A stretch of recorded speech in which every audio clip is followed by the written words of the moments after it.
a musician who's being honest with them about who they are is infinitely more compelling and interesting to listen to than somebody who has gone through academia and become like an absolute clinical master. Yeah.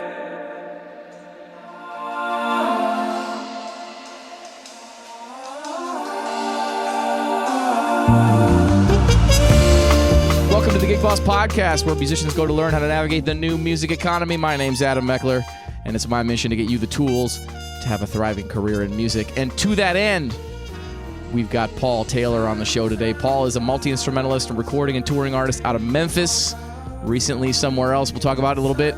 He's worked with artists like Eric Gales, Ann Peebles, Kirk Whalum, and Chuck Prophet. He's made his own albums that range from indie rock on his 2020 release, The Music Stands, to explorative funk and fusion on his 2021 release, It Is What It Isn't, which was like your pandemic record, right? Yeah, sort of. Cool. Well, music is brilliant. I really enjoyed listening to it. Man. I think you're going to love this conversation, guys. Paul, thanks for hanging out with me, man. Adam, it's my honor, man. I was so stoked to meet you and Jana over this last summer, and thanks for having me, man. Yeah, totally. So speaking of meeting you, we met up in Door County. You know, now that I'm fully researched on what an incredible badass you are. I mean, it's like it was pretty obvious playing with you, but I feel extra silly about our first experience playing together being me like struggling to hang on the bass, you know? Oh, the bass is always a struggle, you know? Well, man, it was just funny. I just remember you being like, you know, I do play the bass too. It's like, if you think I'm good at guitar, like wait till you hear me play the bass. And then the same thing is like, if you think I'm good at the bass, man, wait till you hear me play the drums, man. That's really my main thing. I hope I didn't say that. No. But dude, I'm curious. Like, you're so fluent on all these instruments. What was your upbringing like? That, I mean, your dad was a musician, right?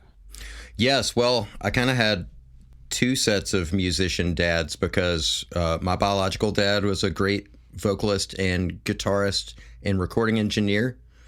And my stepfather, who basically was another dad to me, was a great singer-songwriter and really into like songcraft. Wow. Not that my dad wasn't too, but it was kind of like guitar, recording engineering, and like all this stuff from my dad. And then it was like, here are some really great songwriters to dig, especially, you know, coming from my stepdad, and all their friends and great musicians who, some of who went on to be, you know, really important, like Nashville session cats are dudes that I'm really lucky to say that, you know, I've known since I was an infant. And they would, you know, they'd be like, hey, man, have you listened to like Chester Thompson play drums, or, you know, whatever, like little tidbit maybe when I was like 6, you know, you should check out whatever. And, here's a paradiddle or whatever. So for me, learning music was something that kind of started happening before I even really consciously decided that I wanted to, or even really learned how to read or write. You know, I was doing it from a very young age, and it's basically 100% environmental conditioning for me.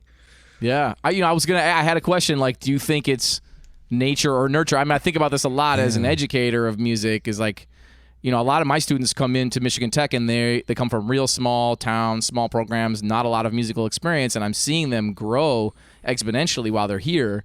And so I tend to think like, hey, it's really like the environment you're put in is probably way more important than your genetics, but I'm sure both play a role. I'm curious where you're at in that line. I think it's all about how much you love music and are willing to put in the time to figure out what your blind spots are. And, you know, that's there was a very positive aspect of sort of learning on the street, if you will, like from people all of my life very organically. But there was another aspect of that, which was that, you know, people kind of overinflated my ego when I was a little kid because I had a very obvious aptitude towards music. Yeah. And, instead of furthering my education, probably I just thought that I was great. And it's not to say I was in high school jazz band. I learned so much from Dr. Bill McKee. But then, you know, I was gigging from the age of 14, like all over and doing all kinds of stuff. And I basically thought like, well, I'm going to have a music career. So I was gigging so much that I've failed 11th grade for lack of attendance. This is the shameful truth, but Wow. I'm 48 now. So I dropped out of high school, man, and I thought I was just going to be, you know, some sort of like music star. And around that same time, coincident with that, a lot of my friends started going to college and like learning really how to play jazz and learning music. And very quickly I realized I had no idea really. I had so many blind spots about music, and it sort of forced me into a position of learning, like having to catch up, like what should have been a lifetime of childhood, like basic fundamental building blocks of music education, you know, that I had sort of learned in some sort of organic way. Right. So there was a real positive attribute of growing up in it and being deep in it, but the negative side was like I really didn't know what the heck I was doing until my friends started kicking my butt, and I was like, oh, I've got to make a study. So very fortunately for me, although I never formally attended music, any sort of like college or anything, but the jazz professor, Dr. Tim Goodwin at University of Memphis, took me under his wing and gave me private bass instruction like once a week, like for a couple of months, you know. Yeah. Wow. And then I wound up playing. I simultaneously got more interested in jazz drumming and studying really hard. And I wound up playing a bunch of my friends like senior recitals, and I was always down in the jazz office. I was kind of like an informal fly on the wall, getting a sort of free education and getting to gig with a lot of these guys. And that's kind of really how I learned, I guess. That's a long way around for your question. I'm sorry. No, that's great. I love hearing that. Did you ever finish high school? Did you ever like go back and finish that or take a GED or anything like that? You know, I never did, man. And I hate, it's a lot of what you'll probably hear from me is really, I'm deeply conflicted and have some shame about these things, but also at the same time, I'm 48 now and things have worked out decently. And, I've been very curious about multiple fields and subjects throughout my life. And I think we live in a time where you can absolutely educate yourself just sitting there watching YouTube or listening to podcasts or reading books, ideally, Or finding somebody to give you lessons. I mean, it's like you essentially got a university education taking lessons with somebody who teaches at a university. And like my mentor, Fred Sturm, told me when I graduated from Lawrence, he was like, hey man, instead of going to get your master's degree, why don't you just take $5,000 and give it to your favorite jazz musician in New York City and be like, hey, can I follow you around for 3 months? That's exactly what he said. And he goes, that'll be a better education. You're going to meet more people. You're going to get in the scene. And of course, I didn't do that. But in hindsight, it's like, man, I think he could see the writing on the wall that like student debt was really getting to be a huge thing. And that's something that you obviously didn't have to deal with. It's like you had to deal with filling holes and you had to deal with maybe some insecurities surrounding that stuff, but you didn't have to deal with $130,000 in student loans. It's like you were able to make a music career and not have that like really crippling huge amount of debt that a lot of students come out of music school with. It's so true. And so many of my friends, I mean, my wife, so many people that I know are just forever plagued and burdened by this like looming debt. It's like an invisible monster that's always kind of back there for them, and I don't have that. And I'm so grateful. And yeah, I mean, I wound up having some really, really fantastic teachers, both on drums and and getting to play on Beale Street at a really young age with organ trios when there was still actually jazz on Beale Street as well. Tell me a little bit. Tell me about Beale Street. Like, I don't know much about the Memphis scene and like coming up in Memphis. That's got to be a really vibrant thing happening there. Well, it comes and goes. Right now, there's a burgeoning jazz scene under the incredible jazz professors. Actually, the head of jazz faculty. Well, I forget his official title. He just the last few years, one of my mentors early on, who gave me a fretless bass when I was 14, 1968 Fender jazz bass, is now one of the heads of jazz studies at the U of M. His name's Sam Shoup, and he's turning these kids out that. And there's a like after school jazz program called Memphis Jazz Workshop that's been going on a few years under the guidance of this guy named Dr. Steve Lee. And I've never seen anything like it, what's happening in Memphis right now. It's kind of sad that I moved away because what's happening there is it's exploding. Yeah. But Memphis has a really, really important role in the history of all American music, and it's Black American music at its core roots, like starting in Memphis. You have all the way back to Jimmy Lunsford, and then you have Phineas Newborn Jr., and you have all the piano greats who in a way invented modern, some of the modern sounds of jazz. I think you could argue that Donald Brown, Mulgrew Miller, James Williams, and these guys were all contemporaries of a lot of people that I grew up kind of getting mentored and gigging with, and they always talked about things that James Williams said or whatever, you know. And that was a very important class coming out of the U of M that made that music. You have great drummers like Tony Reedus, Joe Dukes, and then, I mean, Booker Little, Charles Lloyd, George Coleman. I mean, I'm sure I'm forgetting people, but like, and the sad thing I think about Memphis is it chose to brand itself as home of the blues, birthplace of rock and roll. And, you know, there's very little said about it, the importance of what came out of Memphis in terms of jazz. I think Charlie Parker's dad was from Memphis, actually, if you go back and look. It is interesting. Yeah, I know Charlie Parker grew up in Kansas City. Kansas, right? Kansas. Yeah. Yep. But, you know, and if you love the music, again, you don't have to go to college for anybody to tell you should learn these things, but they just wind up being things that you care about, you know. And obviously, if you're trying to make a lifetime out of playing any sort of serious music, you have to do it because you love it. There's really no other reason. Absolutely. But you know, these little tidbits are important, and there should be statues of Booker Little in Memphis, as far as I'm concerned. Hell Charles yeah, man. Lloyd and all those people. I didn't realize Booker Little was from Memphis. Yeah. George Coleman either. I didn't know. Yeah. Yep. And they all went to Manassas. Is very important, like really kind of unbelievable that they wound up being like on the scene, you know, in New York and the West Coast as well, like at a critical time for jazz. But in terms of what I saw, I think to get back to your original question, by dumb luck and I guess by just barely being good enough or whatever positive attributes that people saw, I wound up being kind of one of the first call subs for a really brilliant drummer in Memphis who held the organ trio gig down with an amazing R&B jazz musician named Charlie Wood in Memphis. And it was an organ trio at King's Palace, and I got to play a lot of those gigs. Is that like a weekly thing? It was a weekly, and there were several times when I held it down for like over a month because my friend Renardo Ward, who's a brilliant jazz drummer and pastor in Memphis, Tennessee, was like off touring or whatever. And the guitar player oftentimes was Calvin Newborn, who is Phineas Newborn's brother on a lot of those records. And you know, Charlie Wood would be right on top of the beat, and he actually kicked pedals. He's one of those organists who would do that too. And he would be almost on top of the beat, and then Calvin would be all over anywhere around the beat. And that was on that gig that I learned, like, if I don't drive this boat with confidence right in the center of these dudes, it's going to, like, I was flailing the first few times I did it. But I really credit that gig with me having to trust putting down the center, you know. And having people play off of that. Yeah, and at that time, they were playing standards that I really didn't know, and I had to learn on the bandstand, you know. And now I would tell you that a drummer's most important role is to protect the form, set it up for people. You know what I'm saying? Almost nothing else matters as much as being cognizant of where you are within a tune and illuminating that for the rest of the band.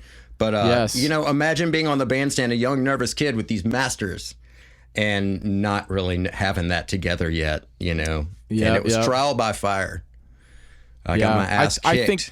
I think a lot about Tony Williams playing with Miles when he was 17. You know, when Tony Williams was 17, it's just like you listen to those recordings of the early '60s Miles Quintet, and it's like Tony Williams is the leader of the band. You know, as a 17-year-old, it's just crazy. Obviously, he had all those forms on lock, and I'm like, in the back of my mind, I'm like, oh god, I hope my drummer students are listening to this when you're talking about knowing the forms. Last night we were just working on having them sing the melodies while they play through the tunes, while people are improvising, so that they know where they are in the form. You know, it's like as a trick for remembering where they are. They should go look at George Flutus's videos. He's posting like he knows entire Sonny Rollins like saxophone solos. He's playing brushes while he's scatting these solos along. It's kind of a thing he's been doing lately. And man, I mean, woo, that's just taking it to such a high degree. But you know, you have to love the songs and care about them, and sort of, you know, even if like somebody might call a tune and I just know it internally. I don't immediately think, oh, that's a 32 bar form or whatever per se, like in the English language, but you know where it is, and you are hopefully listening to the soloist and accompanying them in a way that you can gracefully, not ham-fistedly help everybody. Because, you're not only having your attention tuned to the band, but also you're guiding the audience along, especially with something like jazz, because, no matter how intellectual the crowd may pretend to be, like, they do need we need to help them along, Yes. and make it more fun for everybody. Man, I'm preaching that all the time. I'm shaking my head really big for people that are listening on podcast services. I mean, it's like such a huge thing for instrumental musicians, creative musicians to be able to musically communicate about what they're doing, and also just verbally, like talking to the audience, being able to be like, hey, you should listen for this. This was the inspiration behind this piece, and that's why it sounds like this. And, I talk a lot about, I have this song, The Call, which was like about the phone call I got from my mom when my dad had his heart attack, and it's this chaotic, free jazz, wild thing, and it's like that would be totally unpalatable if people didn't understand the rife emotion underneath the inspiration behind writing the tune, right? So I always tell that story, and then people will come up to me and be like, wow, that was really meaningful. That was my favorite song on the set. And it's the weirdest thing that we play, you know what I mean? So like being able to communicate is such a huge thing to keep audiences engaged in creative music. It really helps, and they know they like it. They don't know why. It's not as easy to articulate like, oh, well, I just like that girl's voice and those lyrics are awesome. It's harder to say why you like really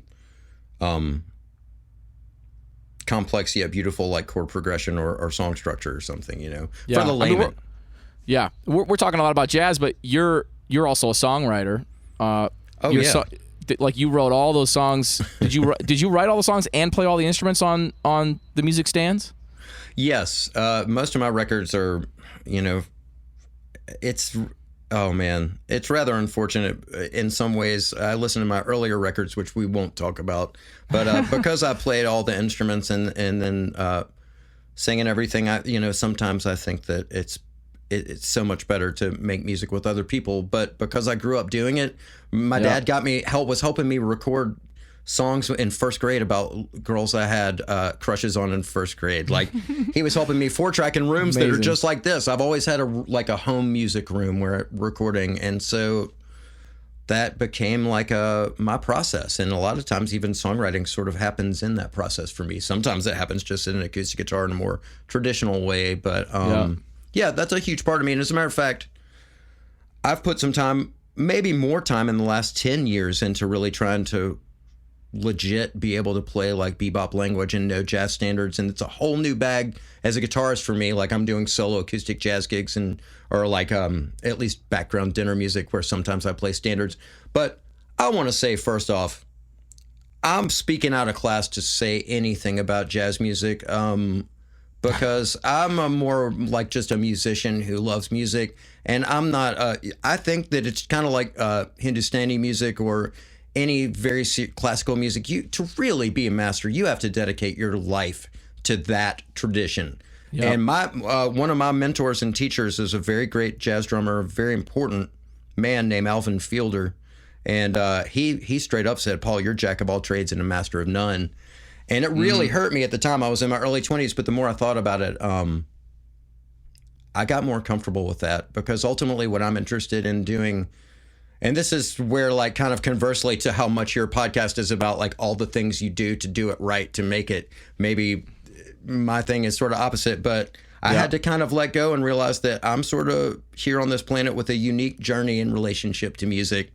That's a little bit of everything, and maybe it's not going to make me a huge success per se by today's standards in one of those fields, but the blessing is that I'm afforded the free time and the ability to kind of have my freedom to play whatever kind of music I want and study on my own and have, for me, time is the most valuable commodity. To be on this earth happy and well-fed and know my bills are paid, that's my success. And I'm not as motivated to like, for better or for worse, and again, this is just me, and maybe it certainly doesn't apply to other people who are hungry for something. They should go get it and don't take what I'm saying. But, for me, I'm just happy to live a laid-back life where I have time to like noodle around till 2 a.m. on my guitar trying to like figure out the bebop language or whatever. Yeah. And then write a song that, the man. next day or whatever, Yeah, I think that's such a great lesson, though. Like, success, the definition of success is different for everybody, right? Absolutely. And your definition of success is like,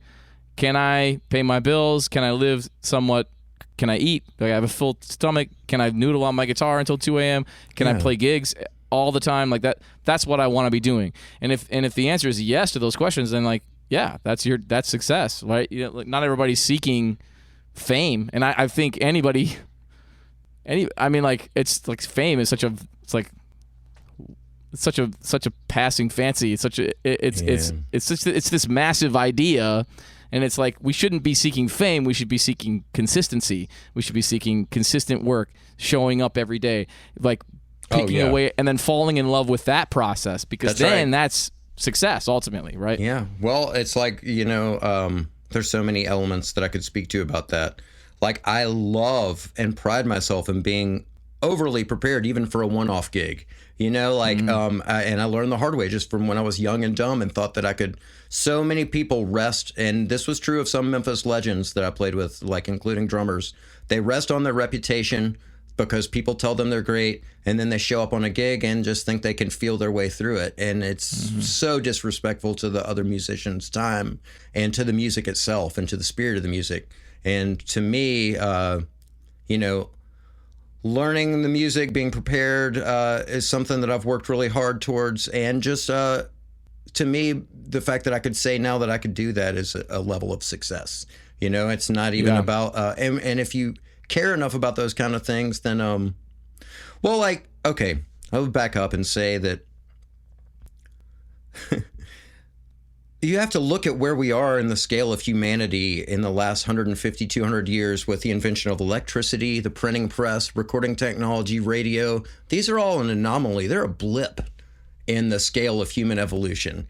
And what's happened is that it's enabled people, not that there weren't always like theater stars or people who wrote books that were important throughout, all of the history of mankind, but this has been hyperinflated into making human beings want to be stars, like little mini gods, if you will, on the planet that have their followings and their fans. And especially now with TikTok and YouTube and but I mean, even if you were a radio star in the 30s and 40s, or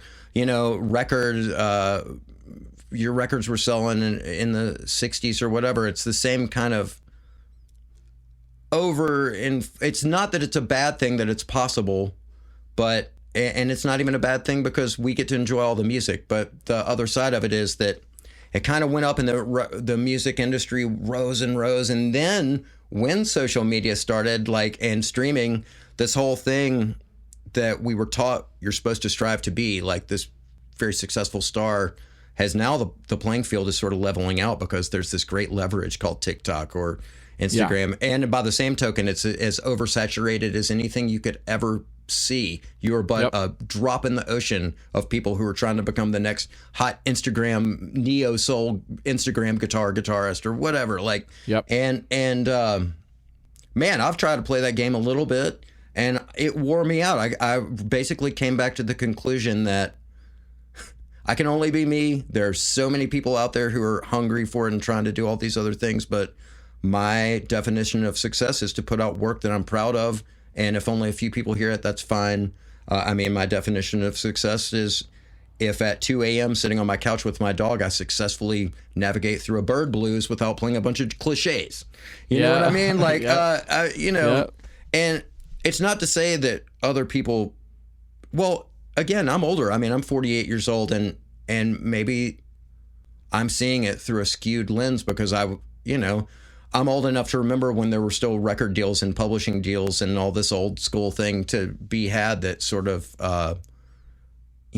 don't exist in the same way. And I'm viewing it through a different filter, but I don't, I just don't have any desire to play the game, I guess. Yeah. And maybe that's good. Maybe that's bad. I don't know. It is what it is. I'll still do little things. It's your choice, the record that I put out last year, it is what it is. And I hired a publicist.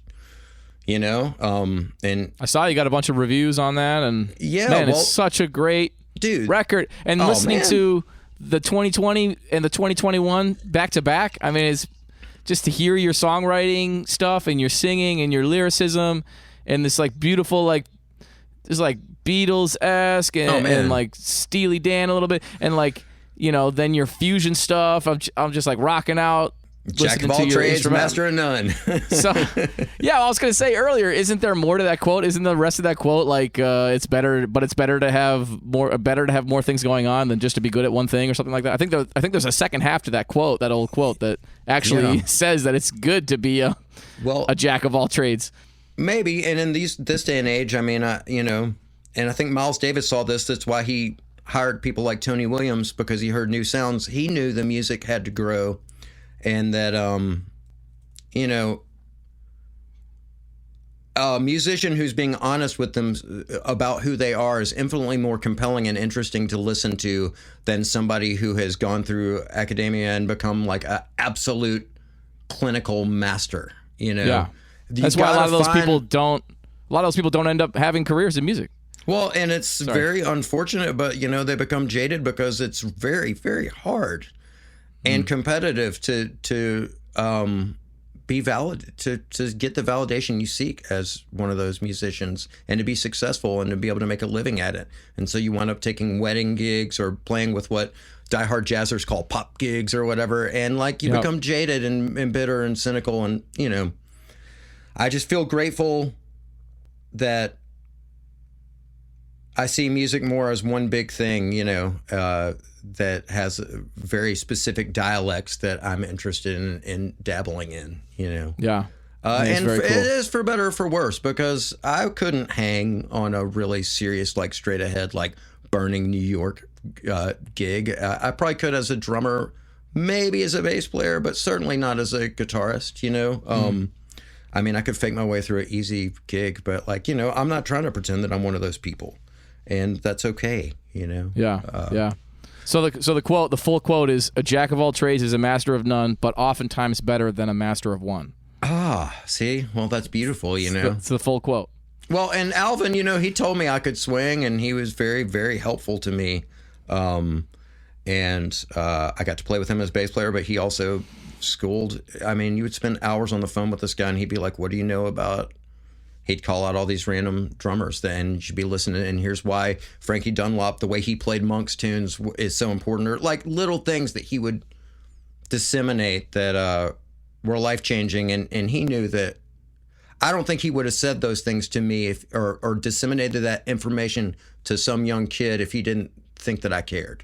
Totally. He wouldn't suffer fools or waste people. And he knew maybe by saying that to me that what it actually made me do was practice all the instruments a lot harder. I was like, all right, I'll show you, and I mean, the thing is, my therapy in life and my relationship with music is like a holy, like whatever reason I'm put on this planet, a large part of it is even just to be alone in a room working on music. It's very much about my relationship with it as much as it is about taking that and then putting it outwards into the communal thing with other earthlings, Yeah. But I want to get back to what I was going to say about the publicist, which is that, there are certain things you have to do if you want your music to be heard and get out there. You do have to play the game a bit, and you hire a publicist almost to all, and they're some of them are really good friends of mine, and so this is no slight at them, but they basically tell you, like, you get to put their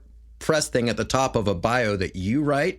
And they have you do a lot of the work. In some instances, you'll even wind up mailing a lot of the stuff yourself. But you get their brand, which when publication receives this package in the mail, they see their name, and so they open it. And if you were to cold send something to these people, they might not ever even open the envelope. So it's a very interesting thing, but you got to be willing to do some of this schlep work to get your music heard. And as much as I talk about how like I'm just very content being where I'm at, it's also true you do want to connect with the other people who want it, who you think might be your audience, and that also is a very important part about marketing these days. Is you can waste a lot of time spinning out just trying to reach out to a broad audience, but if you can really tap into the people that you are going to get you, man, you can save yourself a lot of headache, you know? Yeah. I've been talking a lot about finding your audience, niching down, figuring out who, with this podcast too, like who exactly wants to listen to something like this, and then how do I get it in front of them? I do think a lot about, and maybe I have a couple things I want to say, I guess. Maybe this is just my ego, but like I want people to hear my music, man. Like Sure. I want it to be heard, and I decided some time ago that my music stands up with anything. It's like anything that's in the field that I'm at, it's like I'm right there, man. So what's the difference between, somebody that's like a really famous big band composer and me? What's the difference between, you know what I mean? So I'm like, how do I reach the people that might like this kind of music? Because I don't think my music is the problem. I think I'm there with honesty and love and intention, and I've put boatloads of work and time. And so why I released this album in 2019, Magnificent Madness. That's like my magnum opus. It's like this massive project. It's collaborations with singers and hip hop artists, and it's all through composed music that I wrote, and guest soloists and stuff that I hadn't done before, because before I was like, I'm not going to play the game. I'm just going to have my friends in my band, and I'm going to make great music, and that's going to be enough. And it just wasn't. It wasn't enough. And so at some point I decided, like, I'm going to get my ass in the game. You know what I mean? Like, it's like I'm going to play this game. I'm going to try to get my music heard by more people. And the thing I wanted to say about ego was, I've been thinking about this a lot. Like, I've been thinking about doing an episode on the podcast called like ego in music. Is it good or is it bad? And I've often felt like it serves a purpose in music in a big way, and it also can be a huge hindrance in music in a big way. And so it's this double-edged sword of like ego being this thing that gets you onto the stage, that has you playing confidently, which helps you play better. I mean, there's like all these things that ego is important for. You have to believe it. Trumpet playing is like so fucking hard, man. And if you don't believe that you're the best, and it's like, you're not. I know that Alan Vizzuti is out there, and Wynton Marsalis is out there, and Wayne Bergeron is out there. But if you don't believe it when you're playing, you're gonna play like shit, and that's just how it goes. But if you walk into the practice room believing you're the shit, then you're not gonna learn anything, right? Yeah. So it's like you have to have clear eyes when you're making your way into the practice room, going like, actually, like you're saying, these are the holes that I need to fill. So what do I need to work on to get to where That's I need right. to be? Right. That's right. Self-awareness. Yeah. Well, I would say confidence and self-assurance are very different than, I think I'm the baddest motherfucker ever, Yeah. I'm going to cut you. First of all, and maybe some people are really interested in that, like New York cats or whatever, who are clamoring to the top, ever rat race to be the baddest, whatever, most technically can play. I don't even know what they're fighting about anymore, but like, I have no interest in any of that. And, again, it gets back to, you got to deal with the music. And especially if you're trying to be a jazz musician, it's a very specific tradition. Mm-hmm. And you got to deal with it. And it's broad. You could not in one lifetime learn it all, but you better try to go as hard as you can. And you got to do it from a place of love, because, man, again, if not, like, it's real hard to be successful, and especially in an oversaturated market. And it seems to me like there's a resurgence, dare I say, of almost like fusion-y music with Snarky Puppy and Wolfpack and all this Totally stuff. Like, and there are a lot of younger human beings playing real instruments at a level that I can't even fathom. It is unbelievable, And if you want to dive into that stream, then more power to you. If that's your life's calling, like, I think that's great, because it actually, in one especially important aspect, it just furthers the generations that are going to keep playing live music instruments, and it keeps that as a valid thread in humanity. Whereas a lot of people thought by now, like, all music would be like synth-based, whatever, Yep. But yeah, I don't know, man. I had something else to say about it. I kind of spaced. It's very easy for me to spin out about music, because it's just, it's never ending, and it's all encompassing, Yeah, totally. So I want to talk to you a bit about your move. You moved to Door County, Wisconsin, where you've been playing. I started getting text messages from my in-laws like, you're not going to believe this guy, Jake. Then, you're not going to believe this guy that moved to Door County, sending me videos and stuff. Gosh. So when somebody like you shows up in a small area like that, I know Door County is different because in the summers it's like this it's a hotbed of tourism, and so you can be playing to different people every single day. Jana's band used to play, we used to play 5 nights a week out there. We sold 2,000 CDs the first year we released one of our CDs because there were new people there buying CDs every single show. And I was like, man, we have found the key to, we could sell 2,000 CDs and we can make $20,000. And of course, then streaming hit. But why make the move from Memphis, especially as you said, like Memphis is now, there's this really cool thing happening there. Why make the move from Memphis to Door County? Well, it's a convoluted tale, and I'll try to regale you with it as succinctly as possible. Yeah. It starts with the fact that I've been coming up here around Labor Day weekend every year, more years than not since 2007, playing with a dear friend of mine named Eric Lewis, and he plays at Fish Dock Camp David. It's locals here will know these places, but it's a unbelievably amazing barn concert series. And the first time you ever come to Door County, especially if you're from a place where it's 100 degrees all summer long, like Memphis, Tennessee is, and you get here and it's like the beginning of September and it's 60 degrees, I immediately fell in love with this place. And in 2010, when my wife first became my girlfriend, I brought her up for one of those weekends, and she fell in love with it.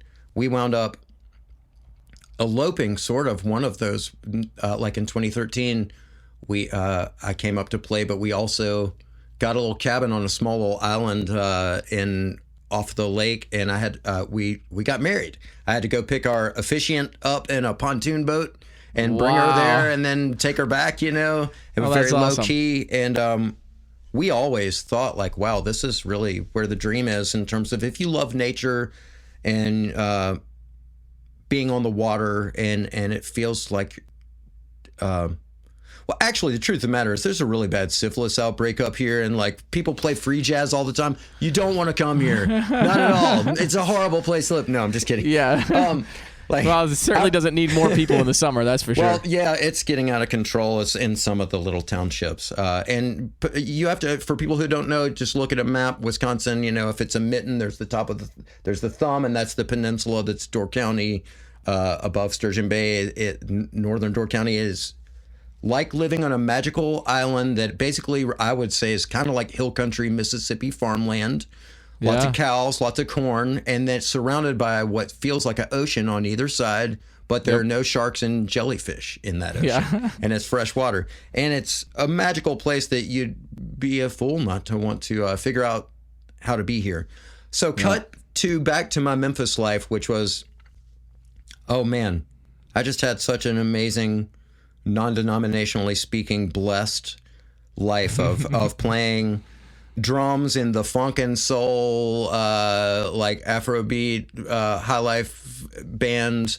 I was a drummer in the Second Line funk soul band. I played guitar with my friends in a band called The Privilege, part of a very important Memphis collective called Sons of Mudboy. Their fathers were all our mentors and producers and great songwriters.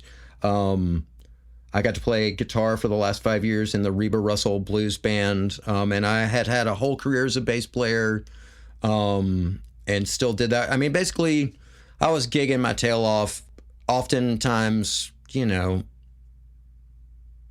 as many gigs as I could possibly want, plus really great paying church gigs. Mm-hmm. And then I want to talk about this anyway, so this is a sidetrack, but it's going to get back to Door County, so just bear with me as I go over here for a second. I'm with you.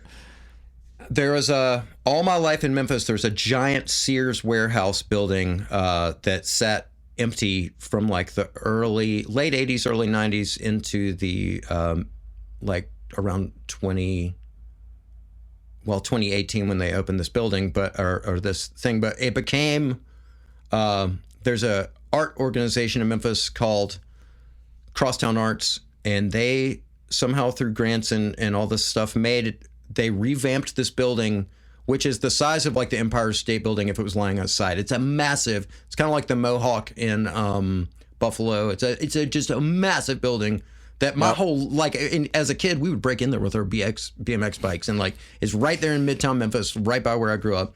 But it was revamped into an amazing living quarters and also like a art gallery, a venue, and they had artist residencies from all over the world. Like, at least this was their ambition, sort of to be like another Mass MoCA. Yeah, cool. And somehow I emailed when I saw that they were doing all this, and I emailed Crosstown Arts about, like, are you going to do music residencies? And they were like, well, we've thought about doing that in addition to like visual art medium residencies. We're not sure what it would look like. We'd like to meet with you. We know who you are, blah, blah, blah. And I wound up being a consultant on what this residency space would look like, which I was basically like, it would be like a room like I'm in right now. You'd have Pro Tools, some microphones. It would be backlined with gear and maybe some soundproofing and some nice couches and a lamp. And that would be a place that artists could come and do some work, you know? Yeah. And so, awesome. So they paid me to be a consultant, and then they awarded me the first residency. And it was a 6-month residency. Whoa. Where I got to, because most of them are like, now I think like at most a month and a half or 2 or something. But it was a 6-month residency. And I mean, you know, I already had a room like this in my house in Midtown Memphis. But it's something about being in a new space and having to go to, like, leave home and almost treat it like a job and go to another place. It made me finish all these projects that I'd had floating around. And one day, a friend of mine asked if his band could practice in the space. And I was like, I don't know if Crosstown Arts would let me do it. But then I was like, wait, I could record them. And so I mic'd them up. And this is like one of those situations where it's like the control room is sort of just a little DAW station in the actual live room. It's kind of limited, and my microphones were limited. But I don't know what happened, but that recording sounded so damn good. And, you know, it became this thing where I realized I wanted to start recording a bunch of my friends. And there was this other thing that I did where I was interviewing a bunch of like really, like, I interviewed Eric Gales in there and Luther Dickinson and some other jazz masters in Memphis. And it just became this magical vibe that seemed really important. And so, man, the founder of Crosstown Arts got so mad whenever I would say this, but I don't work there anymore, so I could say it. I kind of invented a job for myself. And I wrote a proposal. And on the last day of my residency, they gave me an offer letter and hired me to stay there working as an employee of Crosstown Arts, running the studio for future residents.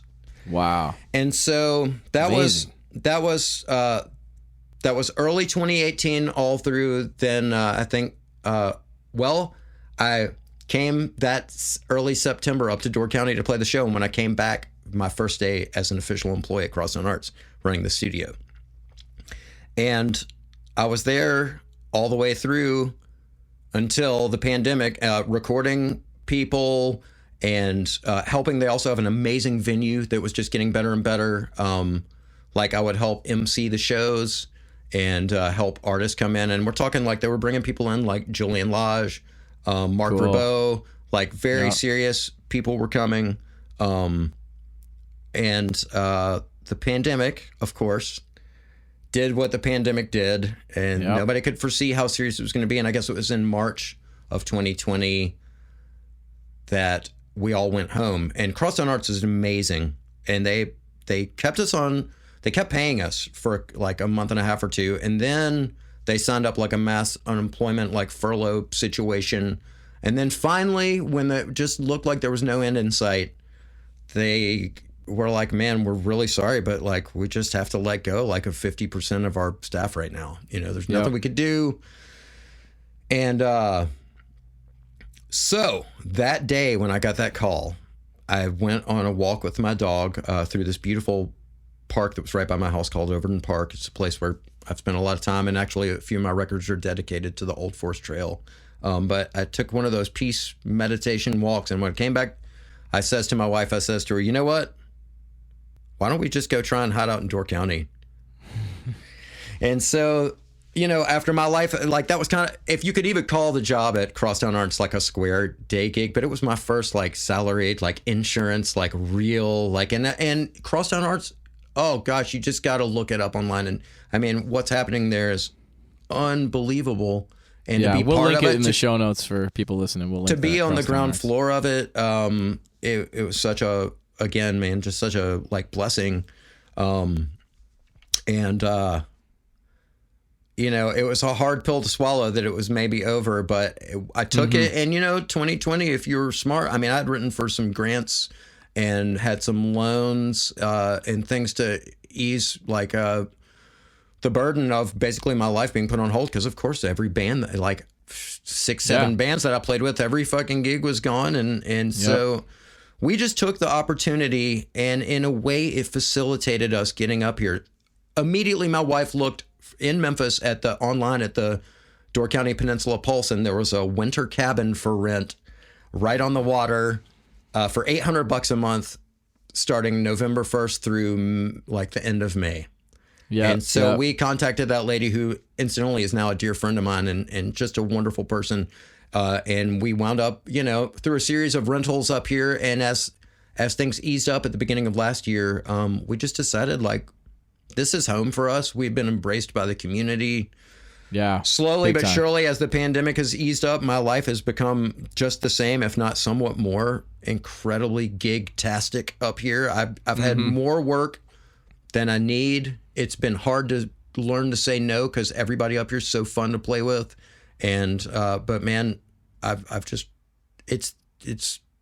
been working my tail off, but the difference is, you live basically on this beautiful water and this beautiful natureful land, away from the troubles of big city life, like a grid, seeing things like a stoplight. I mean, it's hard to describe. Like, people don't even lock their doors up here. It just feels so like, in a way, I feel guilty about it, because there are some real things I want to be an advocate for, making this world a better place. And in a way, it's like I escaped away. Yep. But the beauty is I can still put out records. I mean, from now, you could live anywhere. You could do a podcast with somebody from anywhere. You could put a record out from anywhere. And, it just feels like this is an important thing to have happened for me, to get some time. As much as I toured all over the world, I never lived anywhere in my whole entire life. Well, that's not true. When I was 6 years old, we lived in LA, and I went to first grade there. And when I was in 1984, when I was 10 years old, my stepfather was signed to Dick James Publishing, and we lived in England. So I went to what would have been fourth grade here. It was third term there. It really messed up my schooling. It was crazy. But I did live a few places as a child. As an adult, I had never lived anywhere else besides Memphis. And this place, because it already kind of felt like a home away from home, seemed like a logical place to, check out. And now I don't ever really want to go south of Egg Harbor again, Yeah, man. Hate to say it. It's kind of nice up here. It's still a struggle, and there's nowhere to live. Like the house where I'm broadcasting to you from, we've gone through a series of long-term rentals. We're not really in a position to buy a house. And I mean, this is the land of opulence up here. It's disgusting, the obscene amounts of wealth. But we would walk along this road, and we noticed a vacant house. And my wife actually kind of did some sleuth internet stalking and contacted the owner of this house. And we convinced her to let us sign a 2-year long-term rental lease where I'm living now, which is amazing, because if you were to look, 2 years, if you were to look anywhere to figure out a place to live in Door County, there's zero. Even the condominiums, like they're backlogged. There's just nowhere to live. It's actually like quite a problem for. It's a problem for people that are working up there in the summers. And people who are trying to find places to or restaurants who are looking to hire people besides J1 students. Like, I mean, it's crazy. That's kind of neither here nor there, I guess, for the purposes of this podcast, but that is why I made my way up here. And it happened organically. This is something it just kind of came in my mind while I was telling that story, that I wanted to speak about. If there's one kind of difference that I think has made a difference in my life and having lasting relationships and why, even though it doesn't seem like I play the game necessarily, I've had enduring work. It's because I formed real relationships with other human beings organically. And yes, I showed them that I was willing to do the work, and I showed up prepared, and I learned the music and all that. But also, I didn't look at it as networking to further myself as a career. I made friends with people, and we had things in common. And so we worked together, you know? I mean, Yeah. and that, whenever that can happen for anybody in their life, like, those are going to be the things that last for you the longest, you know? I mean, it's not to say that you can't have some random connections that you make just by kind of doing the networking thing that don't wind up being beautiful friendships, because that definitely can happen. But for me, all of my successes have basically happened, you know, organically, by being present and having genuine relationships that, dare I say, even, you know, this is something that gets bandied about with my friends a lot about being in a band, but you know, the music is an artifact of the hang. Like, if you're having a good time hanging out and talking with people, and a friendship and a brother/sisterhood with people, then the music is going to reflect that. And that's true of the work as well. And I'm talking about, like, some commercials that I've wound up scoring, or films I've wound up scoring, and other big jobs I've had came from friendships, you know? Yeah. I guess. Yeah. I think that's important. important. I love that. You know? I love that. Yeah. Awesome, man. I think that's a great, I think you just put a real nice bow on it. I'm curious what you got coming up, man. Are you working on anything recording-wise? So the record I put out last year, It Is What It Isn't. Actually, I started recording that record after. So this is another beautiful thing. Actually, I really want to talk about this. That happened in the pandemic, is that, so I grew up making music with a guy named Luther Dickinson. His father's a great record producer named Jim Dickinson out of Memphis. And there's not a single musical decision I make that isn't somehow informed by something that I learned from this man, Jim Dickinson. He worked with Ry Cooder for very many years, and he is one of the musicians on Time Out of Mind, that Bob Dylan record. He played piano on Wild Horses. Was part of the Criteria rhythm section that worked with, like, Aretha Franklin and all these. He's a very important Memphis producer. He did Big Star's Third. I mean, I could go on and on about him. And he had a band in Memphis for many years with a guy named Sid Selvage. And so Jim and Sid had respective sons, Luther and Cody Dickinson, and Sid had a son named Steve Selvage. Now, all of our dads knew each other, because my dad was a recording engineer and musician, and they would talk about, we should get our boys together. You know, this is when we were all little kids. And I met Steve Selvage in the atrium of Ardent Recording Studios when we were, like, the summer between 6th and 7th grade. And we wound up all spending our teenage years and 20s making music together, playing their dad's music, which is a really important catalog of Memphis music. And just also playing in a bunch of bands. I mean, Luther and Cody and I had a band called DDT, which was Dickinson, and Taylor, and we became a band called the North Mississippi All-Stars. So I was the first bass player in that band, and, you know, they went up doing their thing. We all kind of went up drifting apart, having our respective lives, but just being brothers for life and making music. And I've played on a bunch of Luther's records. I played on a bunch of Jim's records. I played drums on both of Sid Selvage's really important records.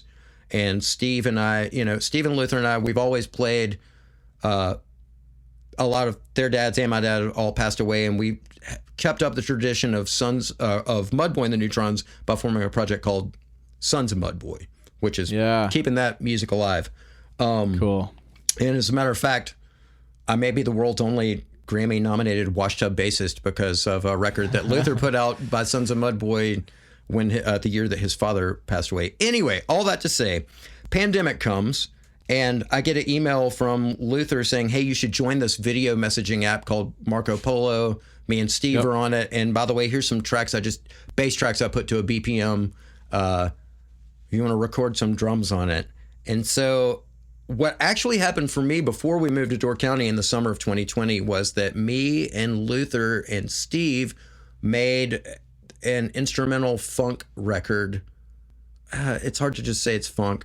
It's Memphis driven. It's kind of all over the place, but we're messaging and and mind you, we've all been brothers for life, but sort of slipped apart. All of a sudden, we were talking all day long to each other, working on music, and we made this record called Memmods, which is MEM _ and then MODS.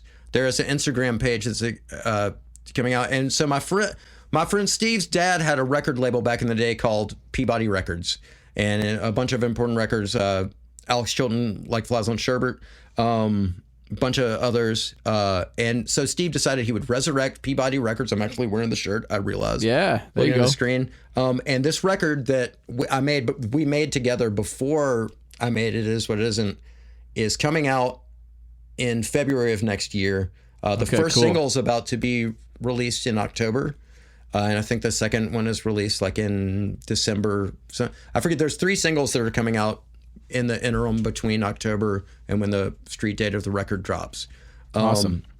But it's crazy because these guys who are like my lifelong brothers, this record sort of brought us closer together, and it's in a way a record we could have never made had we all been in the same room together, but we were all at our respective home studios making this incredibly unique thing, unlike anything we've ever done, but that somehow bears influences of all the music we love. And it's the best work we've ever made together. For all the music we've made over our 30-year friendship, it's like a crowning achievement, and I'm so super stoked on it.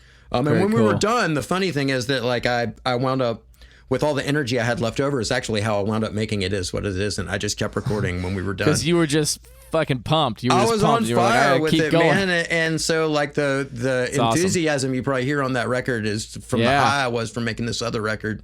And it's just been a long time coming because Steve had to work out some things with the distributors, and Steve plays in a band called the Hold Steady, and Luther, he plays the All Stars and does so many other things as well. Plays with Phil Lesh and all these people, and so like finding the right time that we could finally release this record has been a couple of years in the making, and it's been like I've been waiting with bated breath, but I'm so stoked on it. And my friends Art Edmiston and Mark Franklin did the horn arrangements. They're guys who like were in Greg Allman's band and played in J.J. Gray and Mofro, and really incredible horn section, and I just can't wait for folks to hear it. So be on the lookout for that. Go follow that page. Obviously, you could find me New Memphis Colorways on my socials, and keep posted. Yep. This winter, when all the city slows down, I have an incredible backlog of music I've been working on over the last few years up here, and I'm gonna like finish all of it, and maybe let next year be Memod's year, and possibly gear up to release some stuff of my own next fall. Awesome. Yep. Awesome. Hey, Adam, thank you so much for having me, man. Yes, thank you for doing this. We're going to link all of Paul's stuff in the show notes, so check out the show notes for New Memphis Colorways, for Memmods, and Crosstown Arts, all that stuff is going to be in the show notes. Dude, this was awesome. Thank you. Man, thank you so much, Adam. Yeah. I hope we play soon, man. Yes, let's do it. All right. Peace. Yeah, peace.